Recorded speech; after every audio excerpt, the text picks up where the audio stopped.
Welcome to the Bleach Brothers podcast. I am not good at that, God, dude. that is It's terrible. horrible. Like we literally planned on how to do that, and I totally fucked it up.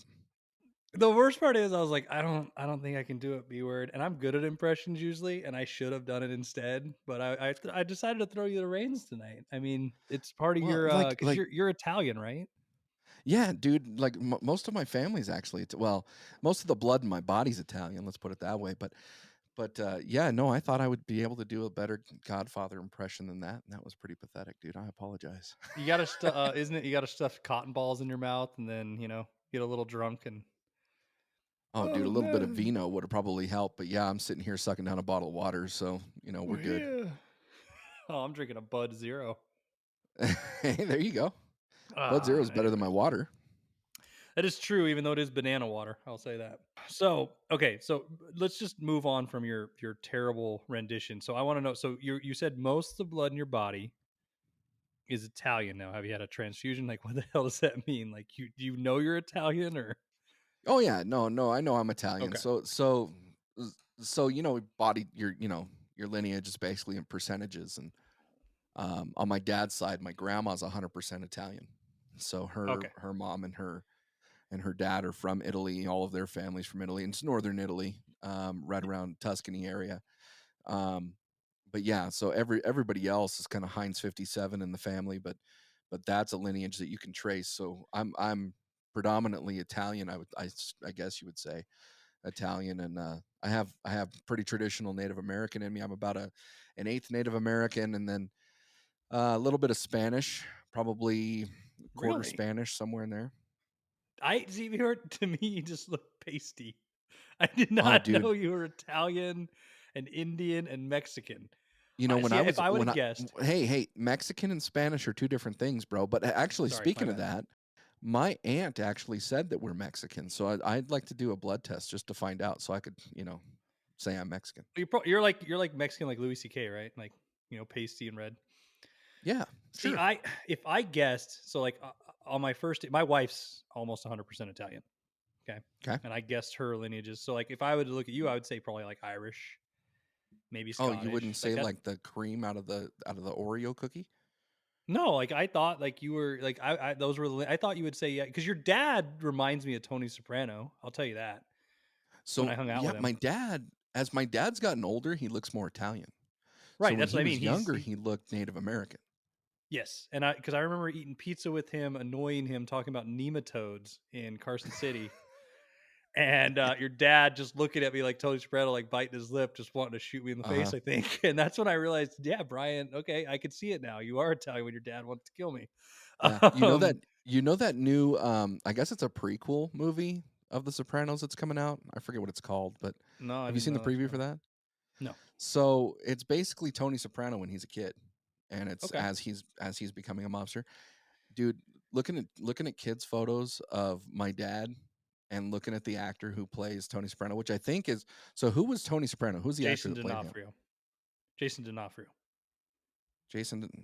No. isn't it? Are Wait, you who? sure? Okay, I hold on. I'm gonna look this up now. Now I feel stupid. I don't think it's So Jason what? D'Onofrio. I think it's. Oh my gosh, I can't remember his name. And of course, there's going to be one person in the audience. Like we have 3 listeners today, and they're going to be like, They're gonna be like "Oh my god, James his name is what?" Gandolfini. What is wrong with me? Yeah, Why did I say Gandolfini. There Jason we go. D'Onofrio? There we go. Who the hell is Jason So D'Onofrio? I think you're thinking of D'Onofrio, like the I can't even remember his first name, but he's the guy who played the Punisher, or not the Punisher, the Kingpin. I don't know. I googled it and some weird redhead dude showed up, so it's probably not even anybody. I think we just made up a stupid name. Anyways, James Gandolfini. Your dad reminds me of him. That's what I'm saying. Yeah, Haircut, no, everything. his Your dad looks more Italian now. James Gandolf. I'm told, and I haven't looked this up, but James Gandolfini's son actually plays Tony Soprano in the new movie, Okay. and and the look of him actually, my dad's younger photos look just like him. It's incredible. So, but yeah, man. We'll So see. Like, Italian heritage. So it's funny, man. When I was growing up, I celebrated basically two heritages. I don't know if heritages is a word, like, or if it's just two heritage. I don't know. Anyway, um, basically, my family celebrates their Native American roots, and so that's something that's honored in our family. But then from a familial way of acting with each other. We're very much Italian. Most of my family's emotional. They'll cry, they'll yell, they'll laugh uncontrollably. But at the end of the day, it's all about family, and you don't get in the middle of it. And the one thing that when my grandma died, so my grandpa died in 2010, and my grandma died in 2015. And the only thing that I wanted from their house was their kitchen table, Okay. because it was very important to me for one reason. It's because every discussion, whether it was good, bad, a laugh, a cry, whatever, happened at that table, and that was important for me. And so I still have that dining room table. That is my dining room table today. But that's why we celebrate Italian heritage, and we're having kind of an Italian themed episode here, so it's kind of cool. Yeah, I can see it because you know my wife is almost 100% Italian. She's Staten Island, New York Italian. Right, right. Yeah, So she'll she's stab you. yeah, she used to have the thick accent, and I got introduced to Italian heritage because I'm Hungarian. I'm Hungarian. And the joke is what the first four letters say it all. I'm Blackfoot Indian, and I'm Swedish, and I think I'm maybe a little German, but that's about it. Like, you know. Right, But my wife is predominantly Italian, and I remember when I first started dating her, um, she recorded her family talking to get me used to them because they all have the thick New York like Italian accent, I guess you'd say. right. And I honestly thought she was playing like recording an episode of The Sopranos in the background, like she was watching the show and then Oh, talking a really? little bit. And she's like, "No, that's my family." And so speaking of table, I can totally appreciate what you're saying because I went to meet her family in Vegas when we were dating long distance for a short while, and I flew back, and her her aunt and uncle invited me over, or like I think it's her step grand. I don't know. You know, there's so many family members, but they invited us over for dinner. Uh, Phyllis and Joe, or Stella and Joe. Okay, Sorry, Stella and Joe. And so they invite us over for dinner, and so I'm like, okay, I like to eat. You know, I know good food, so I go over there, and I'll never forget Joe because Joe's one of my favorite people now. But we're sitting there. He's like, Jake, I got beer for you. Don't worry. It's in the freezer. It's good. Or not in the freezer. It's in the fridge. I got glasses in the freezer. We're taking care of him. So he's sitting there, and I walk in, and the house is like gilded, like gold. Like there's like just right, too much shit in this house, right? Like there's little angels on the wall. Like in her mom's house, there's gargoyles on the wall and stuff, you know. And then, so it's that old school way. Well, we walk in, right, and I sit down on the couch with him, and he was so amazed because I fixed his universal remote, and he's just talking. And he's loud, and I mean, I talk loud, but he is loud. And all of a sudden he's like, Stella, get Jake a beer. And so she brings me a beer and she opens the bottle. He goes, no, you got to get a glass. He needs a fucking glass. What's wrong with you? The kid needs a fucking glass. Bring the glass. Yeah, you want a glass? And I'm not even, before I answer, he's like, yeah, see, he wants a glass. Bring a glass. So they bring me this frosted glass. They pour it in. He goes, is that better? See, that's a lot better, isn't it? Yeah, you fucking like it, right? So every other word is the F word in her family, right? right, So we're sitting there, we're getting ready for dinner, and there's like us and then a 10-year-old next to us, and they're just saying fuck, fuck, fuck all night, right? And all of a sudden I look up and my wife's like, at the time, my girlfriend, she's like, come on, guys. And like all of a sudden Stella smacks Joe. She goes, yeah, come on, watch your mouth. And he goes, oh, yeah. And I'm like, yeah, guys, there's a 10-year-old. He goes, oh, we don't fucking care about that kid. It's you. You're new. We're trying to impress you. I mean, you're just fucking here. And so, anyways, well, they bring out food, right? So Stella's bringing out food, and like I'm just like going to town because I didn't understand. And tell me if I'm wrong here. Italians eat like course dinners, not just like, you know, yeah, traditional American families, we just throw down all the plates and you get your filling right, and you eat. right, This was a 7-course meal. Well, we were on course 3 and I'm on like plate 5. So the family's impressed. They're like, man, this kid can eat. This is great. Jake is awesome. And they're like, Jake, you're not getting full. I was like, nah, keep giving me more pasta. I'll eat this pasta, right? All of a sudden, I look up and Katie goes, you need to slow down. I go, what? Don't tell me my business, right? And then she goes, there's 4 more courses. I go, what? She goes, yeah, they're gonna keep bringing food, and you're expected to eat every course. I'm like, that's not gonna fucking happen. right, So now I'm sitting there. So now everybody thinks I'm weird because I was like talking, saying the F word with them. Everything's going well. I'm eating like crazy, and all of a sudden I'm eating like a mouse. And I'm just sitting there quiet because my stomach hurts, and I'm trying to keep up. And Joe's over there smacking me every 3 seconds, going, "Yeah, Jake, right? You fucking like it." So, anyways, I get to know the family. Everything goes well. But one story stuck out with me with Joe, and we're sitting there and we're talking politics and life, you know, and you know, he worked in New York, and he's like, "Hey, Jake, nobody, I like you. Nobody's ever gonna fuck with you." I'm yeah. like, okay. That's And the he way it is, goes, man. He goes, I got a story for you. I like you. One time I'm taking out my garbage, and you know, us Italians, we got a bad rap. Like these people, you know, they all think we're all connected to crime and all. And he's going off this whole thing. And I'm like, yeah. He goes, I'm not connected. He goes, you know how I know? I stabbed a mob guy. I'm just at the dinner table and I look over and I go, what? He goes, yeah. He comes over to, he's trying to shake me down for some money. I'm like, I'm just trying to take my fucking garbage out, get out of my way. He wouldn't get out of my way. Then he tried to shake me out. I stabbed him. I just stabbed him and said, don't fuck with Joe. And he goes, so anybody ever tries to mess with you, you just tell him your Uncle Joe fucking stabbed a guy. And I leave the house. I'm looking at my wife and she goes, that's my family. Oh, that's awesome, dude. Yeah, no, that's very much a Italian family. Like, that's the thing, man. Like, there's infighting. Don't get me wrong. Like, brothers will fight with brothers, and the Right. family will just dislike each other. But the moment somebody outside the family steps in, is the moment you unite the family. You know what I mean? Right. And one of the things I actually learned recently with everything that's going on in Afghanistan is I was listening to some history as far as how the mob really played into war. So when you get into World War II, one of the reasons why we were able to uh, partner up, if you will, with Italy in the World War was actually attributed to the mob because Lucky Luciano, he had Okay. been deported to Italy, and so when that happened, you had mob guys that were here in the states that reached out to him, who got in touch with La Cosa Nostra, which is Okay. the mob over there, and they got involved in that. And were able to kind of seed ties, and that's kind of how the U.S. government, if you will, they utilized the mob to be able to create that avenue to get that little partnership. I didn't know that until last week, and I haven't verified it. So if it's like wrong Yeah, I on didn't any know that till level, now. Well, I mean, that's cool. I mean, that makes you think though, like, and I'm not trying to get into politics here, you know, and not too deep, but sure. like, does it ever make you think like maybe, you know, how people get taken advantage of by the government or whatever? Like they took advantage of that situation and then still treated them like shit after it was all done? Oh yeah. Or do you Oh think there yeah. was appreciation there? Like sort of like, okay, thanks for that. We'll let this slide. We'll let this go. Because I mean, I have an appreciation for the mob because I grew up in Vegas pretty much my whole life, like you, Right. right? Right. And I mean, without them, that city pretty I mean, why would anybody live in the middle of the desert with no Right. water essentially, Dude, it right? was a Mormon oasis that was taken over by guineas. Like Yeah. there's no other way to say it, dude. They're like, oh, these Mormons need to know how to gamble. Let's bring some Yeah. hookers. And that's what happened. That's how Las Vegas became Las Vegas. As a matter of fact, now that my kid's going to school down there, the next time I go down there, I really want to tour the Mob Museum. I think that would be Okay. really cool. Yeah, that'd be Yeah. cool. Like, I was like speaking of because like my wife's family all relocated from almost all of them from New York to Las Vegas. Right. And there's a few reasons. Like her stepdad is fully paralyzed, or you know, mostly paralyzed, I guess, Yeah. Yeah. paraplegic.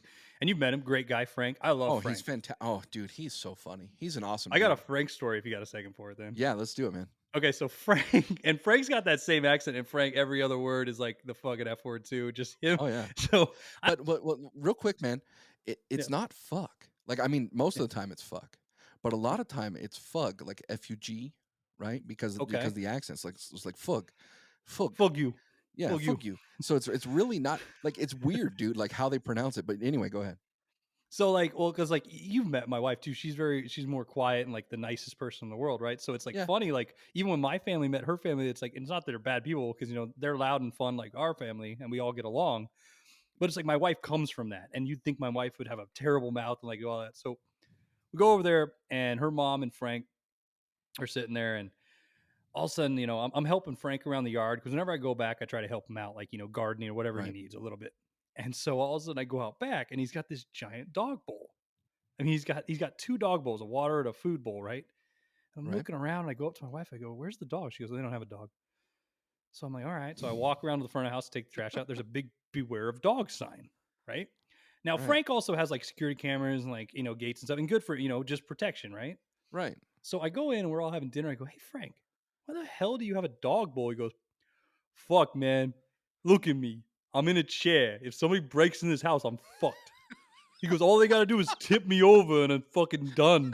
He goes, so like, okay, go. He goes, so I put that big fucking bowl out there with some food so people think I got a dog. He goes, "And the bigger the bowl, the bigger the fucking dog, right?" So I'm like, "Yeah." He goes, "So then I went and hung all these beware of dog signs so people really think there's a dog and you gotta fucking beware of it. I mean, fucking read, right?" Like, "Yeah, Frank." I go, "Well, Frank, what do you do if they jump the fence and realize there's no dog?" He goes, "I start fucking barking." Like, what? He goes, "Woof, woof, motherfucker, get out of here." Fucking wolf. Fucking wolf. No, That's Frank's a funny, fucking dude. great guy. Her family's awesome. They're always nice to us, and like I said, you've got to meet him and had the pleasure. Oh But yeah, dude. yeah, he's awesome. Like the stories, whenever I go over there, me and Frank just talk, and it's like I come out of there with about 10 stories in one weekend, and it's amazing to hear. But that's probably my favorite Frank story because that was one of the first times I met him, just him wolfing at me like a dog. That's funny. You know, you talked about how you actually appreciate the mob, and or at least what they did to a certain extent. I mean, I would venture to guess that we're not for murders and all that sort of stuff, No, but um, but there's a lot of values within the mob that are pretty damn solid. You know, you don't fug around with them. You know what I mean? They're known. You don't. But on the same sense, with all of Italians, I mean, technically, I mean, most of the Cosa Nostra came from southern Italy. However, there was a presence in northern Italy. But one of the things that's really important is that fellowship time at a dinner table. Most everything happens around food. Most everything happens around wine. It's a conversation that's good, bad, or indifferent. But it's how the business gets done, and I appreciate that, man. And that's exactly how it was, at my grandma's house. I mean, everything was around the table.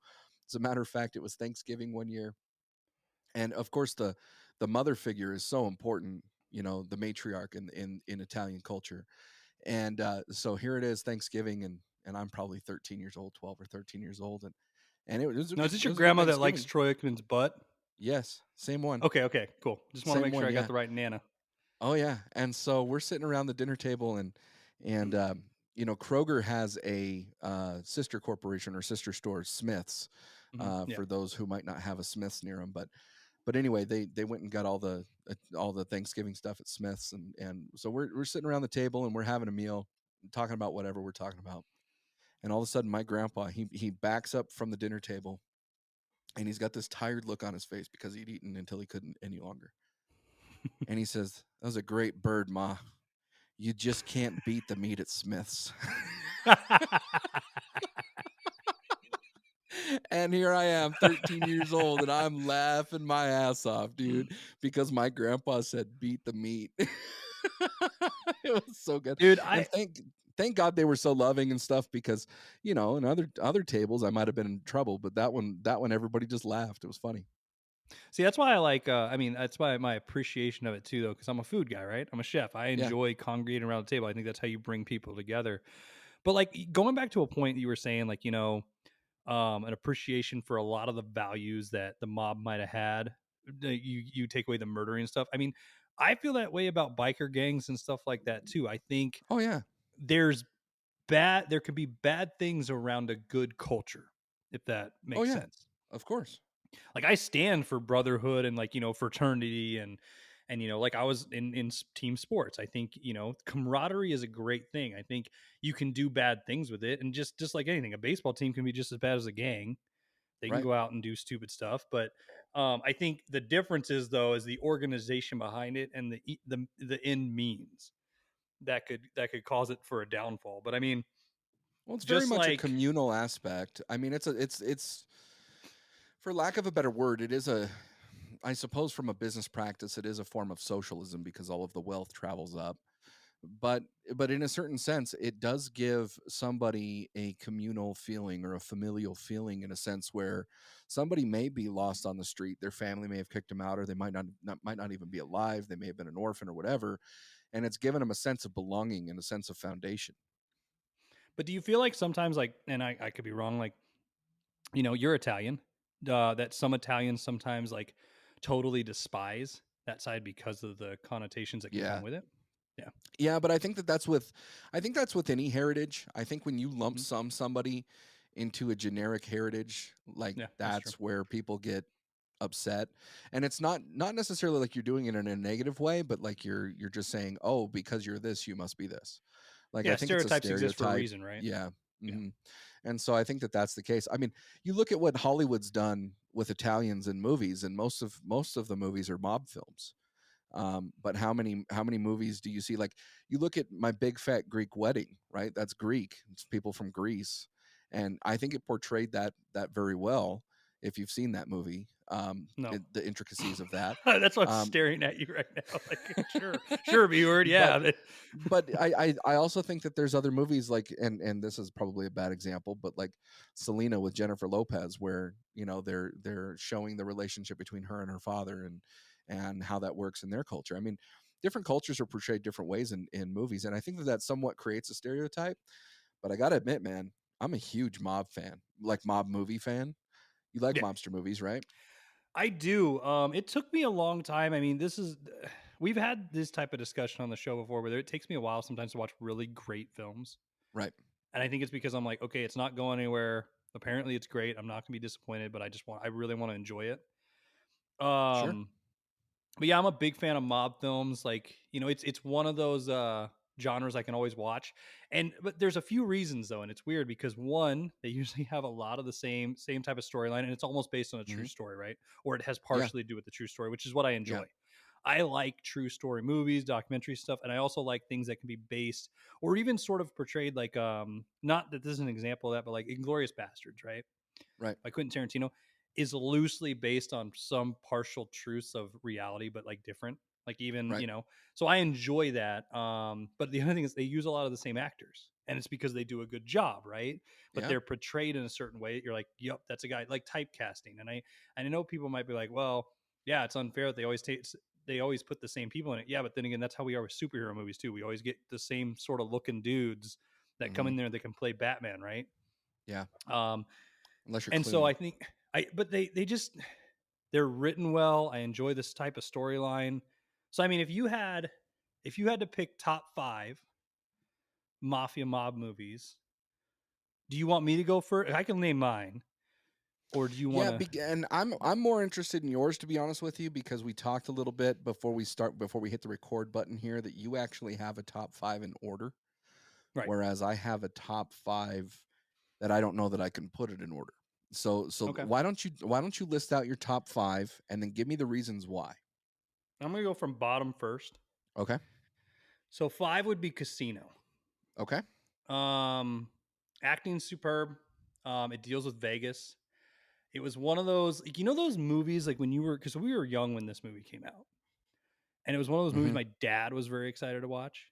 I remember he went and rented it at the Right. Blockbuster or, whatever, you know, the rental place was. And I just remember staring at it and I wasn't allowed to watch it and I snuck it. So it was one of the first movies I actually snuck and like watched and I wasn't supposed to. So that one I think has a nostalgia part, but I actually think it's a really good movie based on what it is. Well Because we played acted, that. good storyline. Well, we played that game too. Like reading the back of it, the plot was amazing, right? Like how it was written. Oh They did yeah. a good job. Number 4 would be The Irishman. Okay.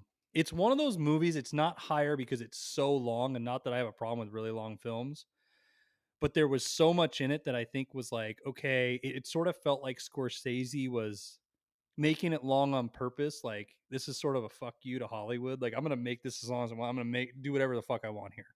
Right. But the other big problem with that was the de-aging. I think it's a Mhm. great tool, but I sort of have a problem with it. I think it's a cop out now Mhm. where they're not going for new actors or new faces or, It's a you know, crutch. right. It's like, okay, we'll just put this guy in there. Cause like also like their bodies don't move the same as their faces. So when you're trying to get, whoever to run and his face, he's 70 years old, but you've de-aged him to look 20. You're like, dude, that is not a 70-year-old or that's not a 20-year-old jogging right now. Right. Right. So the Irishman would be number 4. Number 3, I think would surprise you. I don't know if you've seen this one, but it's one of my favorites. It's Knockaround Guys. No. So I was Knockaround curious as to Guys. which one you were gonna come up with that I hadn't seen. Who stars in So Knockaround Guys? so actually there's a lot. There's Dennis Hopper, Vin Diesel, Seth Green, John Malkovich, Andy Davoli, and Barry Pepper. Actually, one of my favorite like good actors in a lot of movies. Barry Pepper plays in 61, one of my favorite baseball movies we talked about. And it's just my favorite in it is Vin Diesel is a Jew who beats the shit out of people for ATM money. Really? And he's got a giant Star of David tattooed on him. But I like the movie because it's one of those, a lot of people haven't heard of it. It's different. It's got a lot of good characters. It's got a cool little twist. It's predictable, but it's essentially about like everybody that plays the character. It's a total typecast film. Like Seth Green's in it, right? And Yeah. Seth Green's like a meth head, like airplane pilot who fucks up and loses all the money. So they got to go back to Ah, this little, like he flies a plane. So the premise is there's the Barry Pepper, his family's in the mob and he's trying to move up, right? And the family doesn't want him to. And they're like, I don't know. So he finally gets a shot, and the first shot he gets, he fucks it up because he hires a kid to transport these bags of money. Seth Green fucks it up, loses the money. So they have to all fly back to this small little tiny town. And so all these big mob dudes are showing up to this like little Western bar town and like just beating the shit out of everybody looking for this money. And then, everybody's shooting each other and stuff. But the scene where Vin Diesel gets introduced, he's driving a big ass van. He's in a muscle shirt, right? He's got his Star David tattoo and just walks in and beats the shit out of this guy with a bat. I'm like, yep, this is a movie for me. I would highly recommend it. 2001 came out, great film. so I just wrote it down. I'm gonna watch it. It Okay, sounds good. It has some really good actors in it, so I'll watch it. yeah. Number two, Godfather. I actually watched this for the first time a year and a half ago. I gotta ask you, is it The Godfather or the Godfather series or part one, part two, part three?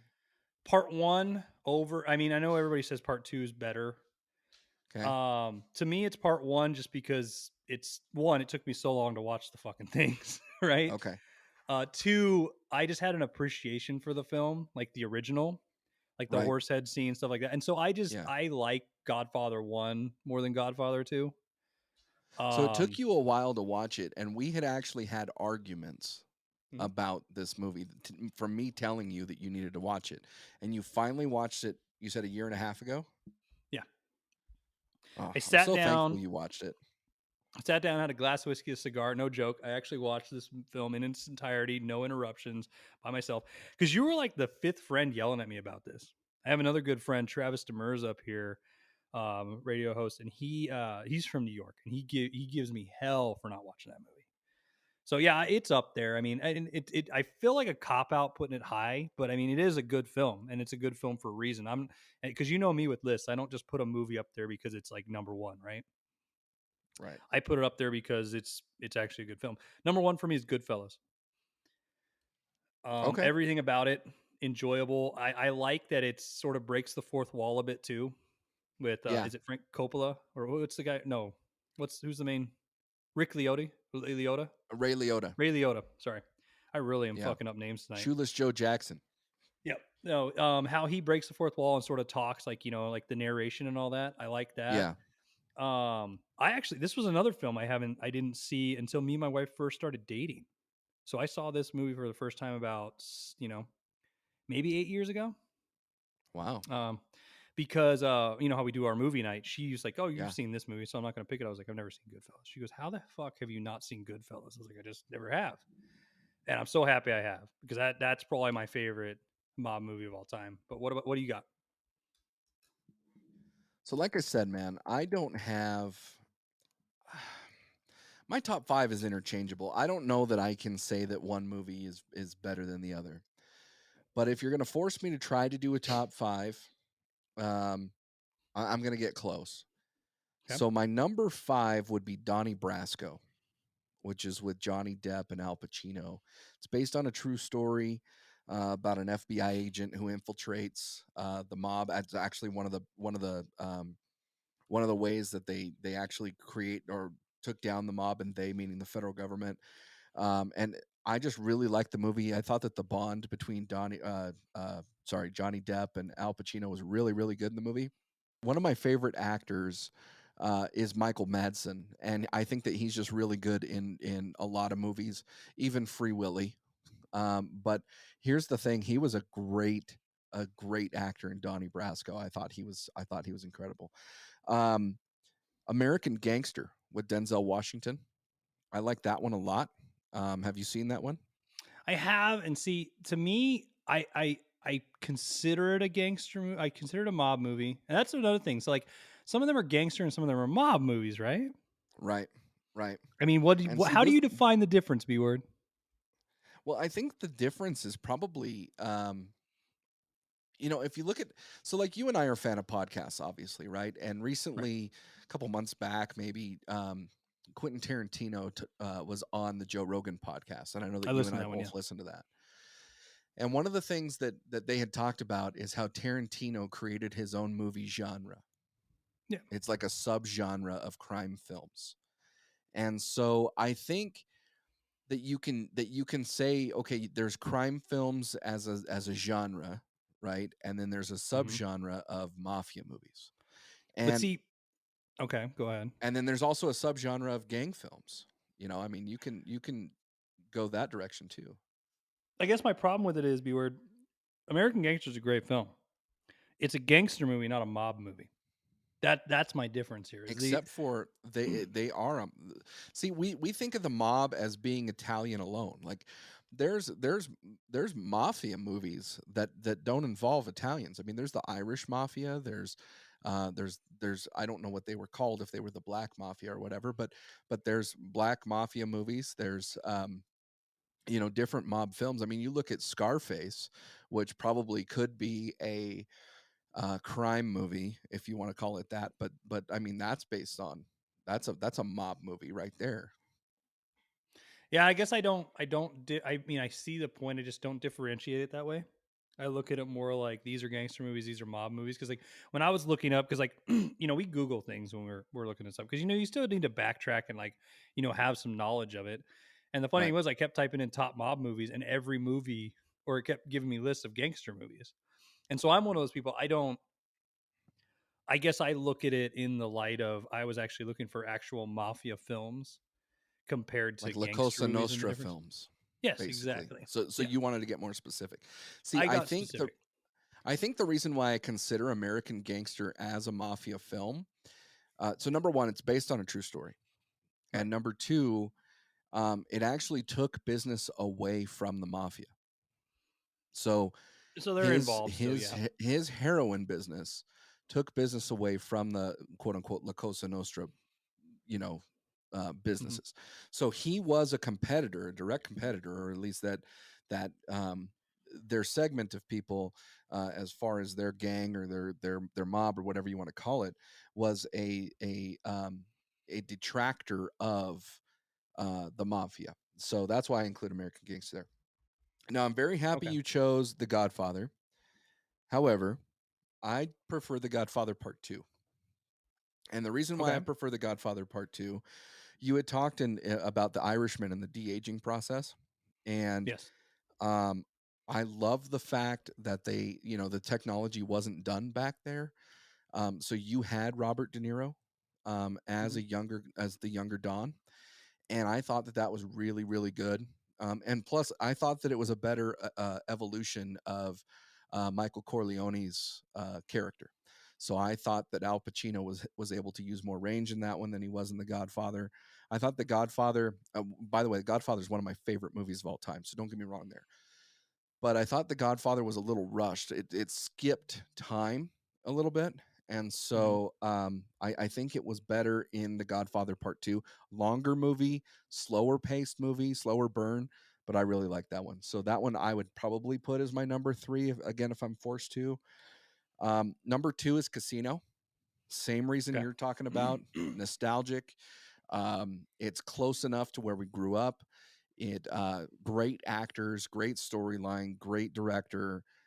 Everything about the movie's great. I don't think I really have to go into why Casino's such a great movie. But then my number one would also be Goodfellas as well. So I love the fact that they broke the fourth wall. I like the evolution of the characters, how they got deeper and deeper, how they finally, like, it was almost like a story of crime quicksand. Like Right. they got into it and they're like, "Oh, this is fun." And then the deeper they got, the worse it got. And it was a really really good film. So those would probably be my top 5. Do you have some honorable mentions? Yeah, I think honorable mentions for me would be Godfather 2. Just sort of because speaking of that, I found it funny that you said Godfather is one of your greatest movies of all time, but it's not on the top 5 I know. mafia movies. I know. Um, like, I would love to say The Departed, because Okay. we talked about that in length before. Yeah. But to me, it's not really a mob film. Yeah, it is. Like It's the Boston Mafia. I Again, know, but as this is where I you don't don't differentiate. yeah, you're just But I guess it would I be a don't know. Bronx Tale. If oh, I love A Bronx Tale. That one's good. That That's one's my really other good. honorable mention. Yeah. So, you've touched all my honorable mentions, and I'll agree with you. That's a great list. I have one that you're not gonna like. Okay. Dick Tracy. Oh, I love Dick Tracy. Don't get me wrong. That's a I know, but but see, you're not gonna like it for my list purposes because you're gonna say I that don't it's mind not it a actually. mob Actually, film. I'm mad I didn't come up with it. Yeah, Dick Tracy, just it's the comic book version. I mean, without the hero, of course, it's the comic book version of The Godfather, where you have the meeting of all the families in the beginning of it, and you have Right. was it I don't remember what Al Pacino's villain's name was, Craterface or something, but he became the Don, if you will, of all Yeah. those families. So I just thought it was pretty cool. So Dick Tracy. I see. I'm mad I Now, didn't come up with that. That's a good pick. That's a killer pick. B word. God, good. you're so I'm happy smart. we don't have to argue about that. So we you mentioned also that when it comes to mob movies, there's reoccurring actors that are Mhm. in mob films. Now, you could probably pick a handful of them and say, okay, you've got the Ray Liotta's, the Al Pacinos, the Robert De Niro's, the Joe Pesci's, the Michael Mhm. Madsen's. You've got a whole bunch of different characters here or actors here who play a number of characters. Harvey Keitel. Who's your favorite mafia actor? Who's your favorite mob actor? Joe Pesci. Ah, fuck you, Joe. because that's exactly who I Joe. was gonna pick. I He's a love Joe small Pesci. little angry fuck. That's why. I mean, Oh, he's a small. Here's the. He's that guy that you go get drunk with, and you're afraid he might still beat your ass, like a chihuahua with yeah, rabies. Like yeah. that's what I love about him, and he plays it so perfectly because he. There are times he could be smooth, and you can see him being that weirdo at the bar that picks up the chick, and then 2 minutes later, he's the guy getting kicked out for picking up the chick. Favorite. If you made a mob movie, I want him in every fucking movie See, because I love Joe Pesci in damn near everything that he's been in. From My Cousin Vinny to Home Alone, I think he's just been really, really good. But he made it in the mob films. Like Mhm. he's from the neighborhoods. He did that type of work. And did you know that he actually didn't want to be an actor? Like that wasn't Yes, his passion. His passion was yeah. actually to be a singer. Yeah, I knew Yeah, just that. I knew crazy, that, man. and that's also why I was happy he came back for The Irishman because he came out just for Oh, that, he and then he was was phenomenal in The Irishman. yeah. Yeah, he was So Yoda. Yoda with gray so hair. number two for me is it Chaz Palminteri? I have to look it up, to be He's honest with in A you. Bronx Tale. He's in my favorite movie with him. He's also in Doctor. What is it? The Coke Vanilla commercials, the Vanilla Coke commercials. um, and then he's in Pool Hall Oh, yeah, Junkies. yeah, yeah, yeah. Yeah, yeah, yeah. He's He my was number in, 2. okay, And it's okay. because he's you see his face, you can see it in every film he's in. Oh, yeah, yeah. He's the perfect, like, backup character, Mhm. and he's not an overused guy. Like, I would love to say Robert De Niro, right, or Al Pacino. And if I had to choose Right. between those 2, I'm picking Robert De Niro over Al Pacino any day. That's my opinion. I'll disagree with you there. And here's the Tell reason me why, why. and No, no, maybe no, tell me why. I wanna hear your bullshit. he's Irish. See, and to me, I will always think of Scarface with Pacino. So No, see, I'll always think of Michael Corleone, but I think that yeah, that's you probably will because because you you watched saw that. Scarface.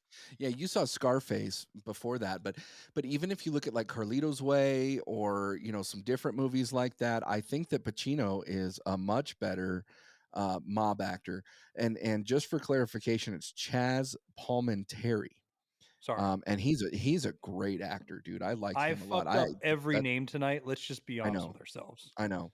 But no, I have to admit that in the way that you fascinated over my Dick Tracy pick, I'm actually gonna fascinate a little bit over that pick for an actor. That's really good. But no, my number one would definitely be Joe Pesci for all the reasons you listed. I think he's great. Um, if I had to pick a number two, I would probably go with Pacino, to be honest with you. That one's underrated. And then if I had to pick one that was underrated, I'd say Michael Madsen. See, I like Michael Madsen. If I had to do it, I would cheat and I would either pick I would pick James Gandolfini from Yeah. Sopranos. because I Yep. mean that was one of my favorite. I remember when I Ja watched The What'd you Sopranos. call him? Gary D'Onofrio or something? James D'Onofrio. I don't even know who. And I just closed that window on my computer too because I got sick of looking at that bald redhead guy that I just looked up that I don't even know who the fuck he is. Don't ask me. Like sometimes, like I'm like, remember, it's like what was that episode where I couldn't say the word salante or whatever? Still can't Yeah. say it. I And you know just what? Ever since we had that episode, like, people say it a lot. It's like Concha or something. yeah, I it think it's happens. Concha? I don't know. I don't know. Anyway, No, so Italian food. yeah. So when I think Italian food, I think pasta, right? Mhm. All different kinds of pasta. But when people also categorize pizza, they also put it in the Italian category. So what do you prefer? Do you prefer pizza or pasta? I prefer pasta. I'm a pasta guy over pizza any day. The difference is I have children and pizza is way easier and it's I love pizza, but I could eat pasta any day cuz like I there's so many different variations of it, right? Okay. So like lasagna is one of my favorite meals of all time. My wife makes amazing. Oh, I love My lasagna. favorite pasta is pesto. I love pesto. And so I make a lot of like gnocchi. I like cavatappi with it. You know, I like all the different varieties. I think it has more soul and more depth to it. I think Okay. yes, there's varieties of pizza, and we can get into that nuance of there's like if you're using XO flour and if it's actually this grade, that grade, deep dish thin, and all that. But in reality, I think pasta has more soul, and I'd highly recommend this. Speaking of movies and pasta, if you get a chance, you like documentaries, right? Yeah. Look up the documentary. I think it's Funke, Funke, Okay. and it's about a chef who travels Italy, but he opens up one of the. He has a restaurant in L.A. right now that they make all the pasta by hand still in the restaurant. A great documentary. You'll really enjoy it. It's enjoyable because it's enjoyable to see a chef um, really enjoy his craft and try to keep it alive, and he goes back and checks out the heritage and like he learned from like one of the greatest pasta makers in Italy. She won awards, and then he goes back and learns how to make one of my favorite pastas is orchetta. Mhm. Have you had that Yeah. one? The Yeah. little ears. Yeah. And he sits with a woman on a street corner and makes it and watches her. It's so watching her make it so fast is just baffling to me. Really? And so, not trying to go totally down the chef route, but I mean, that's another reason I choose pasta. Like I said, I think there's Okay. more soul into it, and there's like different regions that have their style. And I mean, yeah, it got taken away by you go to stores and everything's dried now, right? Right. And nobody makes fresh Right. pasta anymore, even though it's simple and easy. Well, and everybody Um, boils it to the point where it's just too soft. yeah, it's not al You dente. know, you have to do it al dente. As a matter of fact, when I went to Italy, it was so different for me because I didn't. I mean, yeah, my grandma, she made, pasta and whatever, and it was, it was good, but we Americanized it in a sense where it was so soft. And when I went to Italy, everything was al dente, and it just kind of caught me off guard. But it was fantastic food. I agree with you, man. I'm gonna say pasta. And the reason why I'm going to say pasta is because there's so much different pasta. There's so many variations Mhm, of pasta that it's good. Like pizza though. Pizza's great the next day. It doesn't matter if it's good pizza, bad pizza, it's still edible the next day. Pasta's the same way, man. You can heat it up, you can eat it cold. It's totally fine. mhm. Pizza's like bad sex, though, too, B word. Well, according to AJ from Dad's on Oh, Dayquil, gee, it's that not. his analogy sucks. Okay, I'm going to tell you right now. Pizza is like sex. When it's good, it's really good, and when it's bad, it's still pretty good. Because we've all taken home that little Totino's and still had a good time. Okay. Those little square pepperonis. Oh God, you know what I have never eaten in my life? Pizza rolls. Really? Are those even? They look disgusting. I mean, They don't make a look. turd. They, well, I don't want to just make it. I want to enjoy food. Yeah, no, I'm then I not wouldn't high. recommend a pizza roll. Yeah, that's okay. Sorry, not trying to go down that path. But so speaking of So, pasta, I yeah, have a recipe that I want to share. okay. And I was thinking of this recipe because one, we talked behind the curtain, but two, the story I was telling earlier with Stella and Joe about at the dinner table when I went with my wife's family and all. This was actually a dish they served because this is my wife's favorite pasta dish, and it's penne alla vodka, which is a penne pasta with vodka sauce recipe. And it was Okay. amazing to me because I don't know, I never grew up with this dish, and I never thought of putting vodka in a sauce. And so I mean, I could basically go through it. I mean, it's a red sauce with tomatoes, garlic, crushed red peppers, vodka, heavy cream, parmesan, the basic stuff. And we're gonna post this recipe on the site, but I made it for the first time in my life last year for my wife for her birthday, or this year for her birthday. Okay. And she liked my iteration, but it But wasn't the same as her it wasn't the family's. same. Yeah. Because, my wife never picks apart food. You've ate with my wife. She's very like, she's not so simple, like, like an inept, but like when we sit and eat, she just eats to make a turd, essentially, right? To get sustenance. And Yeah. I make this dish and I'm proud of it. And she's like, "This is really good." So I'm thinking, all right, I fucking knocked it apart. I did my own.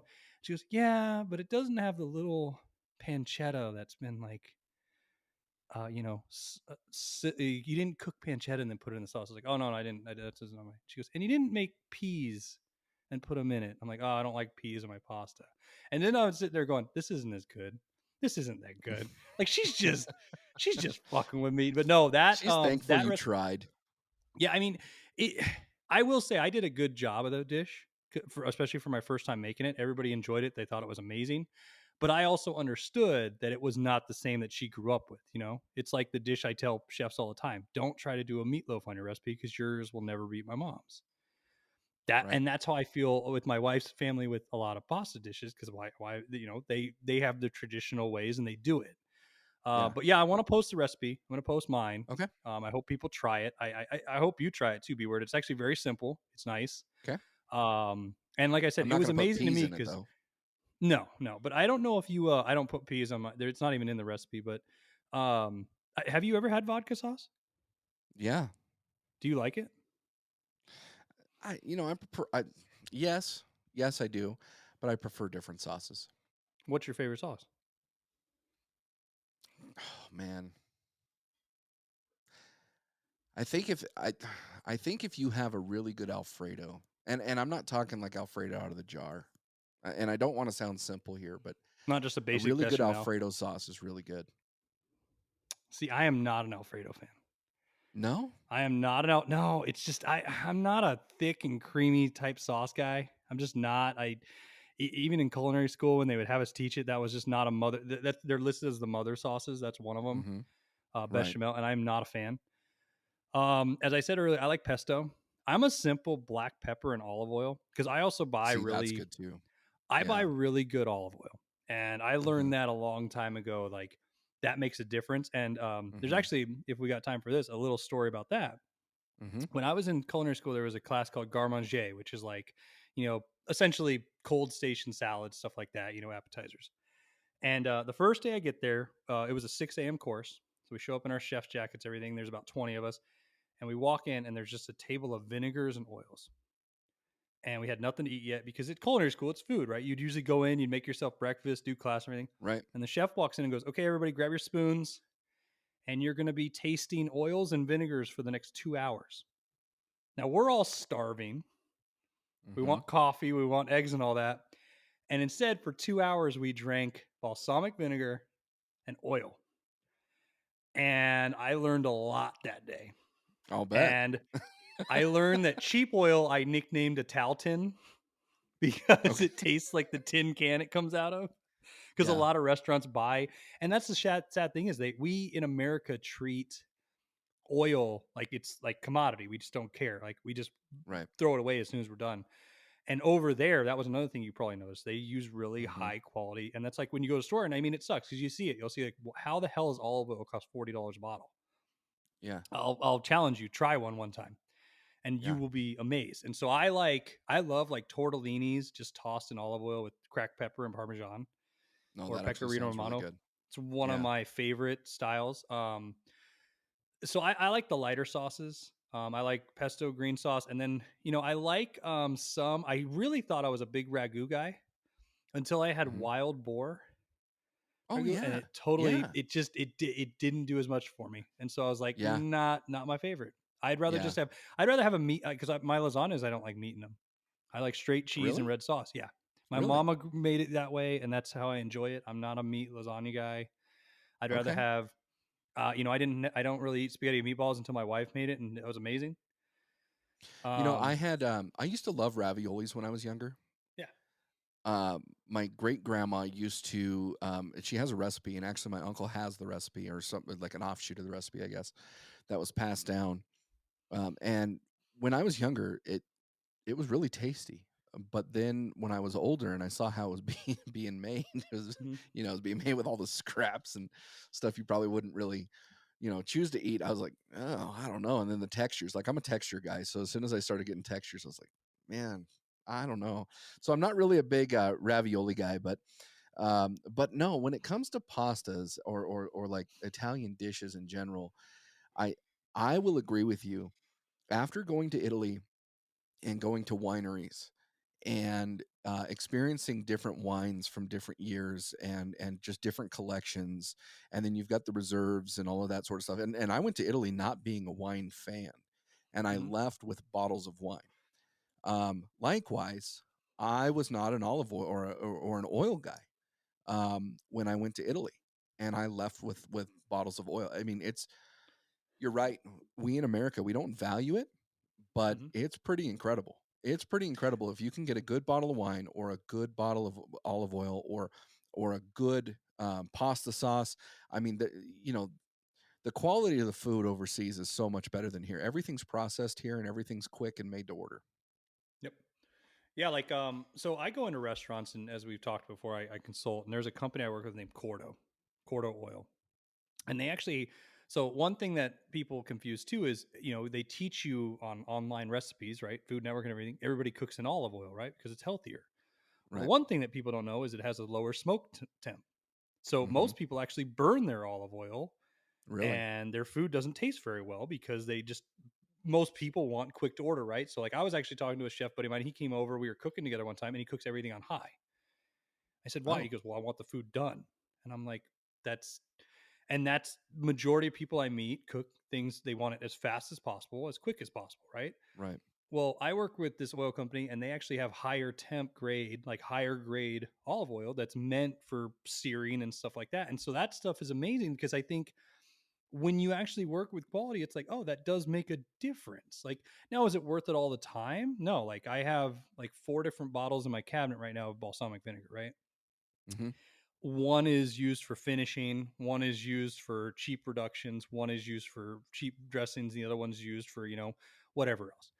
And there's reasons for that. The reason I buy different grades and the reason I buy different things is because you don't, like I make bourbon peach cobbler once a year. Not trying to sidetrack, but it's going to make a better point.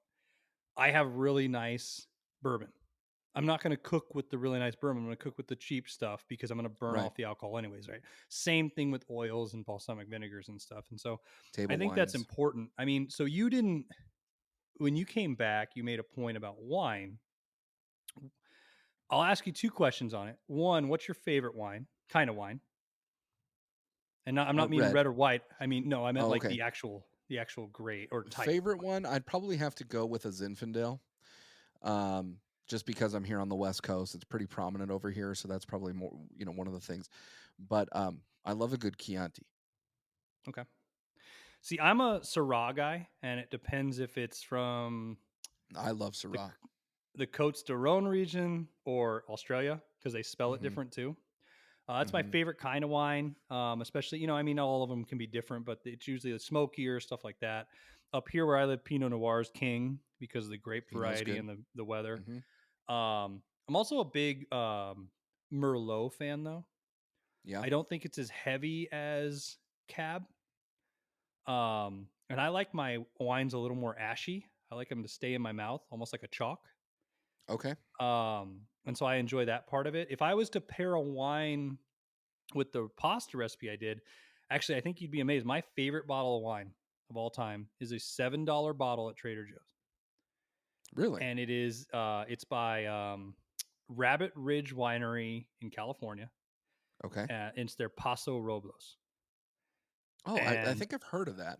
the funny thing is they follow me on Instagram for recipes because I talk about this wine so damn much that somebody from there actually reached out to me once and sent me a bunch of free bottles. and it's one of those things I was amazed. Like that's the difference. Like you don't have to go spend $80 for a great No. bottle of wine. You don't have to spend $80 for a great bottle of balsamic vinegar either. But there are times it does make a difference.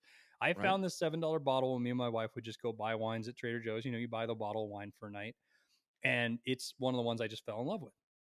So I would pair that with it, or probably a lighter, more low, like 14 hands is another Okay. decently priced wine I think would go well with this. And then if you went with the lighter side, I would go with one of my other favorites is it's Griffin, and it's their rosé, especially for right now at the end of summer. That is another great wine that would pair well with this I've pasta. not heard of that. That actually sounds pretty good. I'll send you a picture of the bottle. So so do you like blends, red blends? Yeah, I do. So one of my favorite red blends, you can get it almost anywhere. I pick it up at Costco. Is Menage a Trois. Have you had that? Yeah, yeah, I've had Menage a Trois. Now, which one Yeah, by them are you getting? Are you getting the dark, the light, or the? the Because I usually buy the the red dark blend. bottle. Okay. It's a dark bottle, yeah. Yeah. Okay. But no, it's really good, and I think it kind of goes with anything. But there is a difference between wines when you buy them here in the states and wines when you get them overseas. Hmm. Because the wines when you have them here, you can almost taste the preservatives unless you're Hmm. buying directly from the winery. So And I don't know if but you. Oh, go ahead. Sorry. no. I was just gonna say the wines overseas don't have that. Well, that's like another thing. So like I there's a great documentary if you want to talk wines. I don't know if you've seen it. Psalm, and there's three parts. The No, I haven't first, seen it. so it's three. The cool part is they did a 3-part documentary called Psalm, SOMM. Because I don't know if you knew, I took sommelier courses.